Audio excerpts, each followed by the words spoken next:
사랑하는 성도 여러분, 내가 예수 그리스도를 믿어서 하나님의 자녀가 된다는 것이 과연 어떤 의미가 있을까요? 우리는 하나님의 자녀, 하나님의 백성, 또 하나님 우리의 아버지라고 칭하는데, 내가 하나님의 자녀, 백성이 됐다는 것이 과연 내 삶에 어떤 의미가 있는 것인지. 여러분, 그리스도인이 되었다는 것은 신분에 엄청난 변화가 있었음을 의미합니다. 근데 수많은 사람들이 예수 그리스도를 믿고 있지만 자존감이 형편없이 낮아져서 그런 어려운 가운데 괴로운 삶을 살아가고 있습니다. 오늘 본문은 우리가 어떤 존재였으며 지금은 어떤 존재가 되었는지, 과거의 나는 누구였고 현재의 나는 누군지, 또 미래의 나는 어떤 삶을 살아갈 것인지를 말씀하고 있습니다. 우리는 내가 받은 그 하나님의 놀라신 그 은혜를 아주 대수롭지 않게 여깁니다. 여러분, 우리가 하나님의 넘치는 은혜 가운데 살다 보니 그 하나님의 은혜에 대해서 많이 둔감해 있습니다.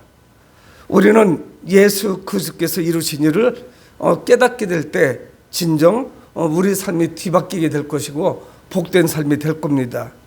여러분, 예수께서는 우리를 위해서 어떤 일을 하셨습니까?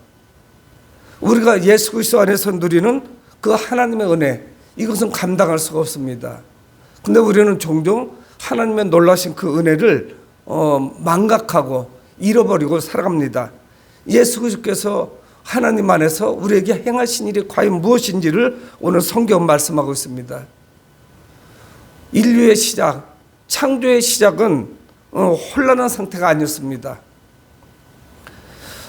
하나님께서 첫 번째 사람인 아담을 창조하셨을 때 보시기에 심히 좋았다고 말씀합니다. 그래서 하나님은 아담을 창조하시고 모든 것을 허락하십니다. 하지만 한 가지를 허락하지 아니하시죠. 창세기 2장 17절에 선악을 알게 하는 나무의 열매는 먹지 말라. 내가 먹는 날에는 반드시 죽으리라 하시니라. 하나님께서 모든 것을 허용해 주셨지만 한 가지를 불허하셨는데, 허락하지 아니하셨는데, 그게 뭐냐면 동산 중앙에 있는 선악을 알게 하는 나무의 열매는 먹지 말아라. 먹는 날에는 반드시 죽을 것이다. 예전 개혁성경에는 정령 죽을 것이다 말씀을 했죠. 그런데 한 사람 때문에 죄가 세상에 들어오게 됩니다. 여러분, 한 사람 때문에 죄가 들어오고 그 아담의 불순종 때문에 그가 선악을 알게 하는 나무의 열매를 따먹으로 말미암아 죄가 들어오고, 죄가 들어온 거로 끝났으면 괜찮은데 죄가 들어와서 죄로 인하여 사망이 들어오게 됩니다. 그러니까 아담의 불순종으로 죄가 들어오고 죄 때문에 우리에게 죽음이 들어온 거죠. 사망이 들어온 거예요. 여러분, 여기서 말씀하는 12절에서 말씀하는 그 한 사람이 누굽니까? 그 한 사람이 누구냐면 인류의 조상인 아담을 말씀하고 있습니다. 이 뱀의 유혹에 넘어간 아담은 하나님께 불순종의 죄를 범하죠. 그래서 그 결과 아담에게만 죄가 들어온 것이 아니라, 사망이 들어온 것이 아니라 사람에게 이르게 됩니다. 그래서 오늘 12절에 그러므로 한 사람으로 말미암아 죄가 세상에 들어오고, 한 사람, 그 아담으로 말미암아 죄가 세상에 들어오고 죄로 말미암아서 사망이 들어왔다 말씀합니다. 이와 같이 모든 사람이 죄를 범하였다 성경 말씀이에요. 그래서 아담 한 사람으로 인해서 죄가 들어왔고 사망이 들어왔는데, 그 아담 때문에 모든 사람이 죄를 범한 것이 되었고 모든 사람이 사망에 이르게 되었습니다. 정말 통탄한 일이 벌어진 것이죠. 그래서 모든 사람이 죄를 범하게 되었고 모든 사람에게 사망, 바로 죽음이 이르게 되었다고 성경 말씀하고 있습니다. 그러니까 하나님께서 무질서한 세상, 공허하고 혼돈한 세상에 질서를 잡아놓으시고 창조를 이루셨는데, 그 아담의 범죄로 말미암아 죽음이 들어왔고, 이로 말미암아 온 인류에게 죄가 들어왔고 사망이 들어오게 된 것입니다. 여러분, 이 율법이 있기 전에 죄가 세상에 있었다고 오늘 성경은 말씀하고 있습니다. 율법은 언제부터 시작이 됐습니까? 시내산에서 모세에게 하나님께서 율법을 주시죠. 출애굽하는 과정이에요. 근데 죄가 그때만 들어온 게 아니라 율법을 주셔서 이것이 죄라고 하는 것을 규정해 주시지만 그 이전부터 아담으로부터의 죄는 계속 이어져 왔다는 거예요. 아담이 죄를 범했고 그 후손들에게 그 죄가 전가되었는데 그것이 죄라고 하는 것을 언제 바로 깨닫게 되느냐면 이 모세가 시내산에서 율법을 받았을 때 그때 이제 그 죄라는 것이 규정이 되죠. 여러분, 율법이 없을 때는 죄를 죄로 여기지 않았습니다. 이 아담으로 인해서 오늘 14절에 말씀하는데 그러나 아담으로부터 모세까지 아담의 범죄와 같은 죄를 짓지 아니한 자들까지도 사망이 왕노릇하였나니.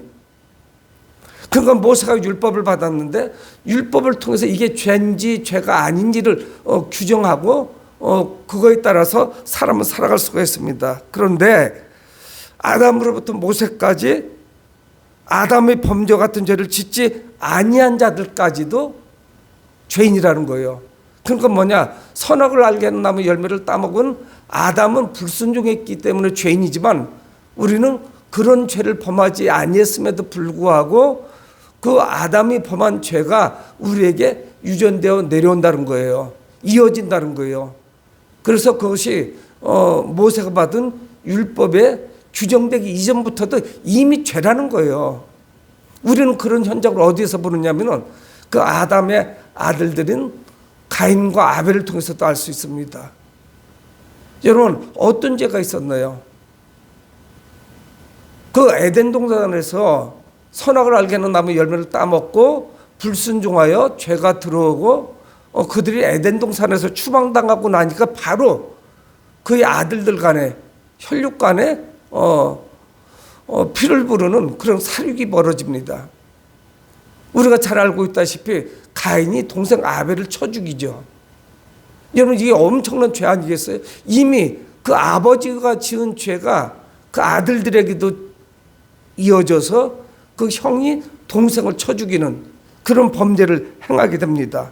그러니까 모세가 율법을 받기 전에도 이미 우리는 죄인들이었었어요. 그래서 죄를 범하고 있었습니다. 죄악에 관영한 땅이었었어요. 그래서 아브라함이 그리고 모세가 율법을 받기 이전, 아브라함은 언약을 받았고 또 모세가 율법을 받기 이전에도 하나님께서 이 땅에 사람을 지으신 것을 후회하셨다, 한탄하셨다 성경 말씀합니다. 그래서 물로 홍수를 내려주시죠.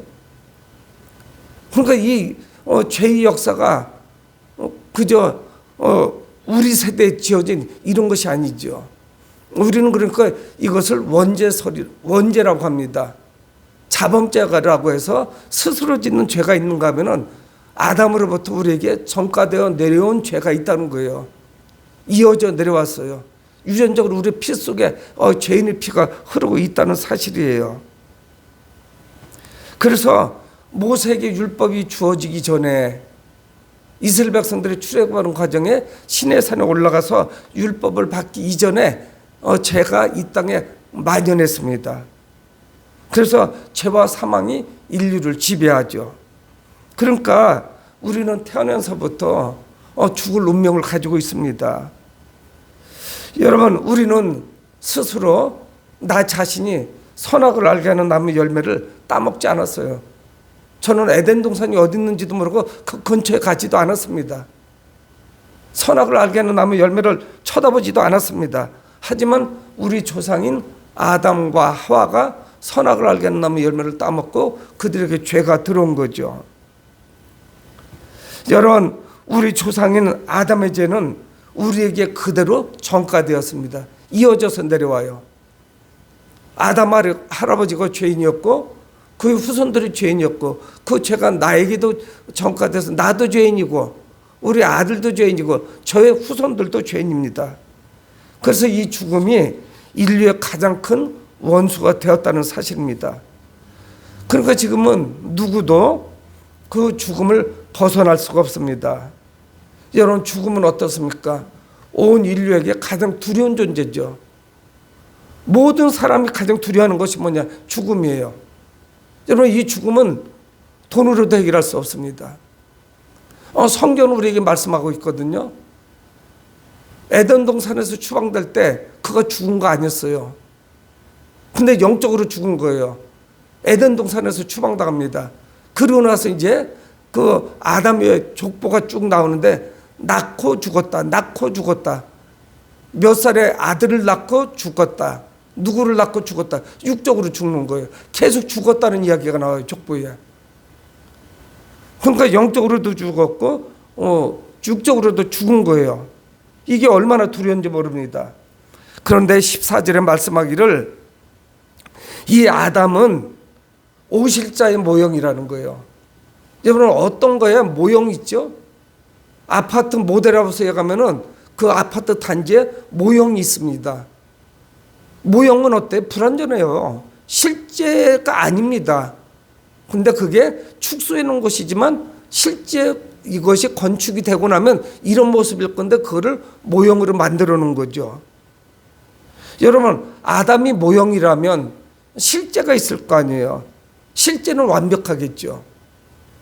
그래서 오늘 이 사도 바울은 로마서 5장을 통해서 아담이 모형이고 실제 하는 분이 있는데 그분이 누구냐? 바로 예수 그리스도라고 우리에게 말씀하고 있습니다. 이는 죽음의 지배 아래 있는 사람들에게 소망이 보이도록 하죠.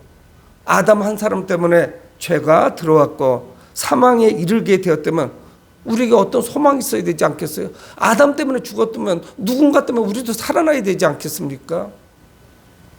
아담 때문에 우리가 죽게 되었는데 죄가 들어오고 죽게 되었는데 그거를 끄시고 우리는 죽는다. 그러면 이거는 너무나도 억울한 일이죠. 어떤 길이 있어야 되지 않겠어요? 근데 이 예수 그리스도 두 번째 아담, 이분은 아담과는 완전히 대조적인 그런 사람입니다. 여러분 아담은 큰 결점이 있었습니다. 그러나 예수 그리스도는 완벽하신 분입니다. 아담은 어떻습니까? 죄를 가져왔고 사망을 가져왔죠. 그러나 예수님은 어때요? 우리에게 생명을 가져왔어요. 아담의 행위가 온 인류에게 영향을 미쳤잖아요. 아니 아담 할아버지가 잘못했는데 그 죄와 사망이 우리에게 이어졌단 말이에요. 영향을 미쳤죠.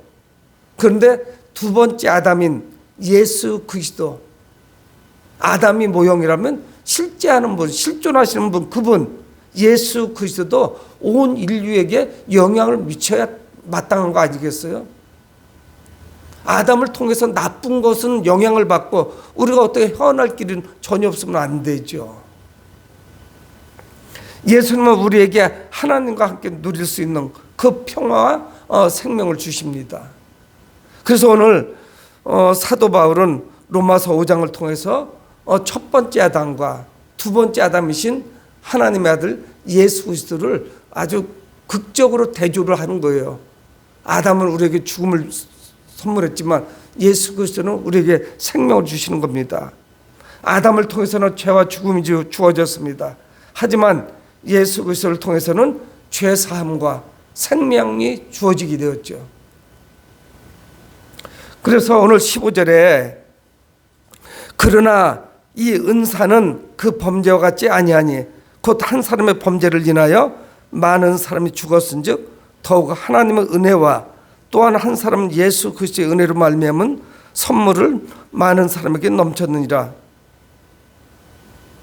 한 사람의 범죄로 말미암아서 많은 사람이 죽었죠. 다 죽었죠. 아담의 범죄로 인해서 다 죽었습니다. 근데 예수 그리스도 한 사람 예수 그리스도로 말미암아 그의 은혜로 그의 선물이 많은 사람에게 넘쳤다는 거예요. 생명이 넘치게 되었다는 것이죠. 심판이 한 사람으로 말미암은 것이라면은 은사는 그 많은 범죄를 의롭다 하십니다. 그 한 사람, 인류의 조상인 아담 한 사람으로 말미암아 죄와 사망이 들어왔고 두 번째 아담인 예수 그리스도 이분 한 분 때문에 우리에게 죄 사함과 생명이 들어오게 된 것이라는 거예요. 여러분 아담의 죄는 우리의 죄가 되었습니다. 아담의 사망은 우리의 사망이 되었어요. 아담 한 사람으로 인해서 결과는 이루 말할 수 없습니다. 그 후유증은 말할 수가 없어요. 그 사망의 독이 우리 가운데 전염됐어요. 우리는 헤어나올 수가 없었습니다. 우리는 모두가 죽을 수밖에 없어요. 그런 운명을 타고났어요. 육신적으로도 죽고 영적으로도 죽어요. 여러분, 그런데 아담 한 사람으로 인한 그 결과도 지대하지만 예수님 한 분 때문에 나타나는 그 결과도 이루 말할 수가 없습니다. 그래서 오늘 성경 17절에 한 사람의 범죄로 말미암아 사망이 그 한 사람을 통하여 왕노릇하였은즉, 한 사람의 범죄, 그 누굽니까? 계속 그 한 사람 아담만 말씀하고 있어요. 그 한 사람 아담 때문에 그 사망이, 죽음이 우리에게 왕노릇한 거예요. 우리를 지배하고 있었던 거예요. 그래서 그 사망이 우리에게 왕노릇하니까 우리는 빠져나갈 구멍이 없습니다. 그 죽음의 그 지배 가운데 벗어날 도리가 없었던 거예요. 아무런 힘도 없습니다. 능력도 안 됩니다. 그런데 성경 뭐라고 말씀하냐면, 더욱 은혜와 의의 선물을 넘치게 받는 자들은 한 번 예수 그리스도를 통하여 생명 안에서 왕노릇하리로다 말씀하고 있습니다. 아담 한 사람 때문에 그 죽음이 우리를 지배하고 왕노릇했죠. 우리는 그의 신하가 돼서 그의 지시에 따를 수밖에 없었어요. 근데 한 번 예수 그리스도를 통해서 생명 안에서 우리는 생명이 왕노릇해요. 생명력이 넘쳐요. 여러분, 아담 안에서는 그 죽음의 고약한 시신이 썩는 냄새가 진동을 했다면은, 이제는 예수 그리스도의 생명 안에서 그 향기가 우리 가운데 코를 진동하는 거예요. 생명의 역사가 나타나는 거예요. 우리는 아담 안에서는 죽어 있었어요. 사망이 우리를 지배했습니다. 근데 이제는 어떠냐면 예수 그리스도 안에서 생명이 왕노릇하는, 생명이 활기차게 약동하는 그런 저희들이 되었다는 것을 말씀하고 있다는 사실입니다. 여러분, 우리는 아담으로 인해서 죽음의 지배를 받았습니다. 그러나 이제는 예수 그리스도를 통해서 생명의 지배를 받죠. 여러분, 18절을 한번 같이 읽어보겠습니다. 시작. 그런즉 한 범죄로 많은 사람이 정죄에 이른 것 같이 한 의로운 행위로 말미암아 많은 사람이 의롭다 하심을 받아 생명에 이르렀느니라. 한 범죄, 아담의 범죄로 인해서 정죄에 이르게 됐죠. 그러나 한 의로운 행위, 예수 그리스도께서 십자가에서 우리를 위해서 죽으셨다는 그 사실 때문에 우리는 생명에 이르게 되었다는 사실이에요. 아담이 우리에게 준 거와 예수 그리스도께서 우리에게 준 것은 극과 극이에요. 끝과 끝이에요. 만날 수가 없습니다. 아담이 선물한 것은 죽음이고 예수 그리스도께서 우리에게 주신 것은 그 은혜 가운데 생명이라는 것을 성경 말씀하고 있는 거예요.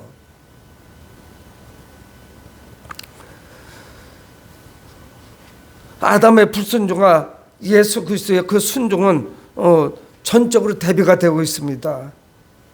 그래서 오늘 19절에 또한 말씀하기를 한 사람이 순종하지 아니함으로, 한 사람 누굽니까? 아담이 순종하지 아니함으로 많은 사람이 죄인 된 것 같이. 여러분, 성경 분명히 우리에게 그 원죄설이라고 하는 단어는 없지만 원죄에 대해서 말씀하고 있잖아요. 아담 한 사람이 순종하지 않았는데 우리까지 덩달아서 죄인 된 거예요. 근데 한 사람이 순종하심으로, 누구요? 하나님의 아들이신 예수님이 순종하심으로 많은 사람이 의인이 되리라. 성경 분명히 이렇게 말씀하고 있습니다. 사람이 마음으로 믿어 의에 이르고 입으로 신하여 구원에 이르느니라 말씀하잖아요. 우리를 의인되게 하시는 예수 그리스도를 믿으면 되죠. 그러므로 인해서 우리는 생명을 얻게 되는 것입니다.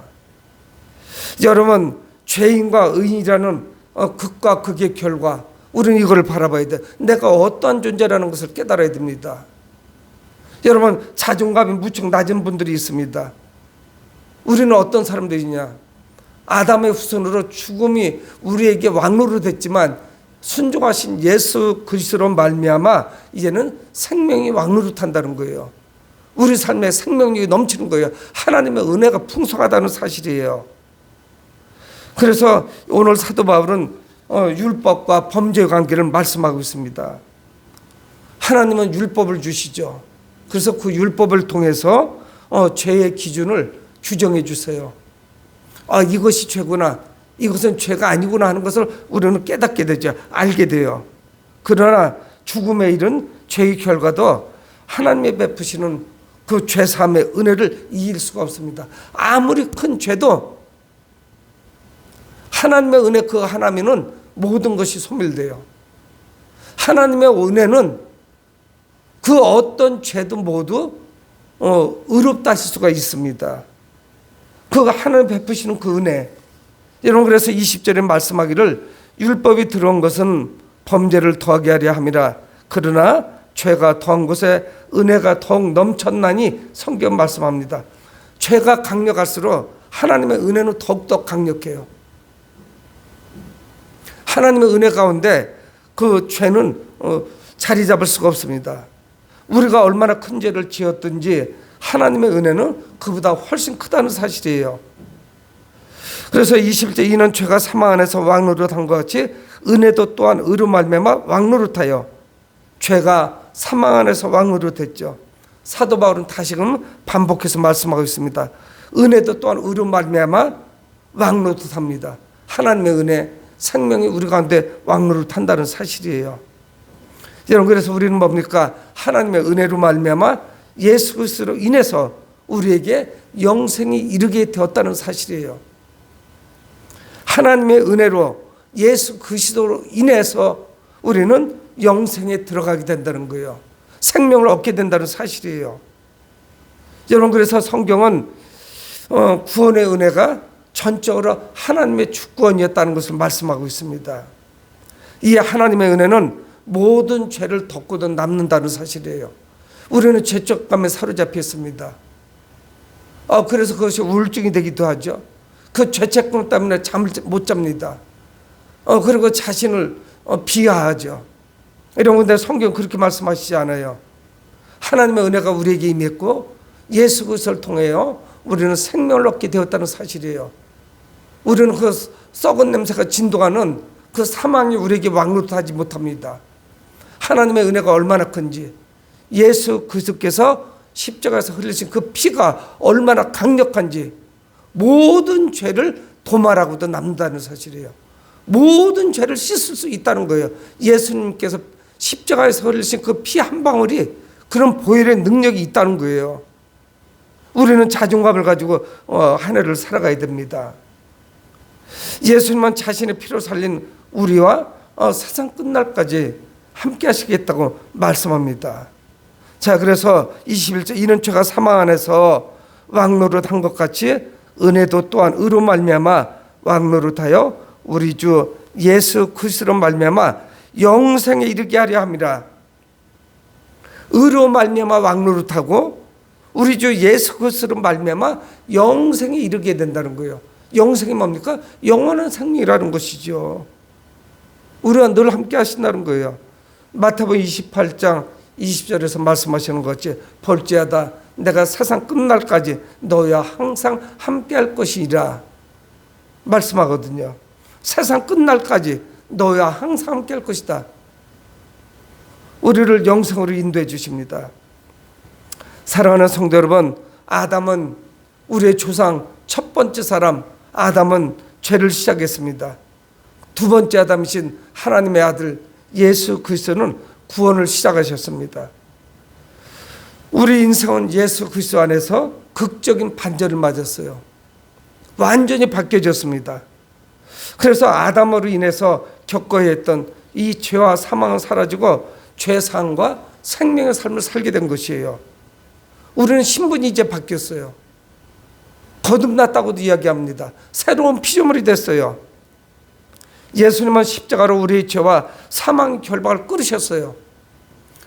그거 정말 끈질겼던 그 결박, 죽음과 연결되어 있는 그 결박, 그 죽음이라고 하는 그 결박에 우리를 칭칭 갖고 있었어요. 뱀이 따리를 틀은 것 같이 그것이 얼마나 견고하게 우리를 감싸고 돌고 있었는지 몰라요. 그런데 예수 그리스도 그 십자가 죽으심으로 그 보혈로 인해서 죄와 사망 결박을 끊으셨습니다. 우리는 죄의식이나 죄책감 가운데 살 이유가 없죠. 우리에게 왕노릇하던 그 죽음을 두려워하지 말아야 됩니다. 예수 그리스도께서 주신 생명을 우리는 마음껏 누려야 돼요. 우리는 그 생명 가운데 살으니 역동적이어야 돼요. 생명력 있는 그런 삶을 살아가야 돼요. 폐잔병과 같이 아무 힘도 없고 곧 죽을 사람과 같이 이렇게 살아가면 안 된다는 사실이에요. 예수 그리스도의 그 강력한 피가 사망 권세를 이기셨습니다. 예수 그리스도께서 우리에게 주신 생명, 그 생명을 마음껏 누리셔야 됩니다. 하나님의 예수님을 통해 우리에게 주신 그 은혜는 감사와 영광을 올려드리기에 합당하죠. 이 새해 2025년도에는 주님이 열어놓으신 그 생명이 합당한 위대한 삶으로 승리하시는 여러분들이 되길 주의 이름으로 축복을 드립니다.